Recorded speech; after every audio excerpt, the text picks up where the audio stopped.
Para guru yang berstatus pegawai pemerintah dengan kontrak kerja atau P3K ini meminta pemerintah Provinsi Papua Barat untuk membayar gaji mereka yang belum dibayarkan selama 9 bulan. Mereka mengaku telah resmi menerima SK penempatan tahap 1 dan 2 serta telah menjalankan tugas mereka.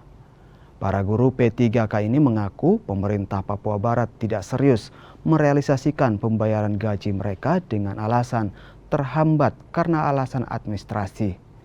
Sejumlah guru P3K mengaku mereka sangat bergantung pada gaji mereka lantaran mereka tidak lagi menerima gaji honorer. Berapa banyak? 643 se-Papua Barat. Se-Papua Barat ya? Se-Papua Barat 643. Ini untuk kloter yang keberapa, Pak? Ini tahap pertama dan tahap kedua. Jadi sudah berapa bulan tidak menerima Kami gaji? sudah hampir 9 bulan belum menerima. 9 bulan.